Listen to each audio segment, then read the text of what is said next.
সরস্বতী পুজোর পর হোলিতেও বিতর্ক কলেজে। এবার কলকাতা হাইকোর্টে দৃষ্টি আকর্ষণ করা হলো, মামলা করার অনুমতি দিল কলকাতা হাইকোর্ট। আবারও মামলা, সরস্বতী পুজোর পর এবার দোল নিয়ে, হোলি নিয়েও মামলা। কলেজের নিরাপত্তায় সিসিটিভি বসানোর দাবি, বহিরাগতদের কলেজে ঢোকা বন্ধের দাবি। ছাত্রদের করা মামলায় আগামীকাল শুনানি রয়েছে। বারবার উত্তপ্ত হচ্ছে যোগেশচন্দ্র কলেজ। যে বেলাল্লাপনার ছবি আমরা দেখালাম, নজিরবিহীন এই ছবি, যেখানে প্রকাশ্যে যেখানে রং গুলে বালতি মগ নিয়ে মহিলা পড়ুয়াদের গায়ে মগে করে রং ছুঁড়ে দেওয়া হচ্ছে। বিধানসভাতে তো কথা বলতে দেওয়া হবেই না, উপরন্তু কলেজ ক্যাম্পাসগুলোতে চূড়ান্ত বেলাল্লাপনা চলছে। আমি জানি না যে সত্যি কোর্ট কাছারি কেস করে আদৌ এগুলোকে নিয়ন্ত্রণ করা সম্ভব, সাব্বির আলীদেরকে জব্দ করা সম্ভব। কোর্টের মতো তো কোর্টের কেস চলবে। এখানে আমাদের সঙ্গে রয়েছেন কৌস্তব। অনুমতি দিয়েছে কলকাতা হাইকোর্ট ছাত্রদের করা মামলা আগামীকাল শুনানির কথা বলেছে। বহিরাগতদের কলেজে ঢোকা বন্ধ নিয়ে দাবি দেওয়া জানানো হয়েছে, কিন্তু এটা তো প্রথম নয়। বারবার একই ছবি। বিধানসভাতে আপনারা কথা বলতে পারেন না, রাস্তায় বসে থাকতে হয়। যাদবপুর নিয়ে কথা বলতে পারেন না, সরস্বতী পুজো বন্ধ হলে কথা বলতে পারেন না। কি করবেন এরপর? দেখুন, পশ্চিমবঙ্গের বেকারত্বের যে কি হাল ওই সাবির আলীকে দেখলে বোঝা যায়। পাস আউট হয়ে গেছে, এখন অবধি কলেজের মায়া ত্যাগ করে বেরোতে পারছে না, কলেজে এসে পড়ে থাকে। আমি বলছি যে এই সমস্ত ছেলেপেলেরা, আবার এই সাবির আলীর মাথার উপরে সরে যায় তৃণমূলের অনেক নেতাদের হাত আছে। ওদের যে দক্ষিণ কলকাতার তৃণমূলের যুব ছাত্র দুজনের মধ্যে একটাই প্রেসিডেন্ট মনে হয়, ও একটা কলেজে একটা কেরানির চাকরি করে, অথচ কোটি কোটি টাকার প্রপার্টি বিভিন্ন জায়গায় 5-6 জায়গায় প্রপার্টি কিনে বসে আছে। তথ্যগুলো আমরা সমস্তই জানি এবং আমরা এর আগে জনসমক্ষে বলেওছি। এবং শোনা যায় নাকি সেই সাবির আলী তাকে এই সমস্ত প্রপার্টিগুলো কিনিয়ে দিয়েছে বলে শোনা যায়।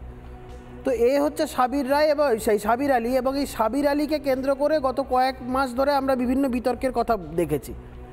একটা সরস্বতী পুজোকে নিয়ে কেন্দ্র করে একটা বিতর্ক তৈরি হলো। মুখ্যমন্ত্রী সেই সরস্বতী পুজোকে কেন্দ্র করে মিথ্যা কথা বললেন বিধানসভার মধ্যে দাঁড়িয়ে। দুটো পুজোর কথা মুখ্যমন্ত্রী বলেছিলেন, আদতে 3টে পুজো হয়েছিল। একটা যোগেশচন্দ্র নর্মালি ওই ডে কলেজে, একটা ল কলেজে, আর একটা হচ্ছে এটা রাস্তার উপরে দাঁড়িয়ে মুখ্যমন্ত্রী বিধানসভায় যে পুজোটা দেখিয়ে কথা বলেছিলেন, সেটা রাস্তার উপরে কোনো পারমিশন নেই, কোনো নেসেসারি কমপ্লায়েন্স নেই, কিচ্ছু নেই। সেই পুজোটাকে দেখিয়ে বিধানসভার মধ্যে দাঁড়িয়ে বলেছিল এটা হচ্ছে পুজো। কোর্টের ভার্ডিক্টে যে প্রসঙ্গ তো তোলেনি, রানাঘাটে যে এত কিছু হয়ে গেল সরস্বতী পুজো তার প্রসঙ্গটি তোলেন, করবেন না। আজকে হিন্দুদের কোনো পুজো আচ্ছা নিয়ে এই ধরনের কোনো কিছু হলে ওনাকে আজকে দেখুন এই মুসলমানদের নিয়ে কথা হয়েছে, ছুটে চলে এসছেন বিধানসভায়। হিন্দুরা মার খাবে, হিন্দুরা মরবে, হিন্দুদের দেবদেবী ভাঙা হবে। এই যে মেটিয়াবুরু যে মন্দির দুর্গাপুজোর সময় মণ্ডপ ভাঙতে গেছিল জিহাদিরা, মুখ্যমন্ত্রী ছুটে গেছিলেন। বাউরিয়াতে বিসর্জনের দিন দুর্গামূর্তি ভেঙে দেওয়া হয়েছিল, মুখ্যমন্ত্রী গেছিলেন। একটা ইনস্ট্যান্স দেখান, কুম্ভকে তো মৃত্যু কুম্ভ বলেছেন। হজে গিয়ে যে লোকজন মারা গেল একবার মৃত্যুর হজ বলেছিলেন।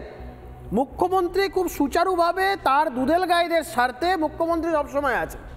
এবং প্রোটেকশনের লোকজন রয়েছে, মালা রায় প্রোটেকশন দিচ্ছেন, মদন মিত্র, ব্রাত্য বসুরা, ববি হাকিমরা এরা প্রশ্রয় দিচ্ছেন। আমি বলছি একটা কথা বলছি, সাংবিধানিক প্রধান হয়ে রাজ্যের একজন মুখ্যমন্ত্রী যখন তার ক্যাবিনেটের সদস্য ববি হাকিম দাওয়াতে ইসলাম দিয়ে সমস্ত মানুষজনকে মুসলমান বানানোর কথা বলেছিল, তখন মুখ্যমন্ত্রী মমতা বন্দ্যোপাধ্যায়ের কি ভূমিকা ছিল দেখুন। আজকে একটা কথা খুব স্পষ্টভাবে বলা দরকার। এটা নিয়ে কেস করেছেন যে ববি হাকিম যে দাওয়াত ইসলাম বলেছেন, এটা কি বিজেপি মুভ করেছে? আমরাই তো কেস করেছি। হিন্দুদের সপক্ষে কথা বলছে কে?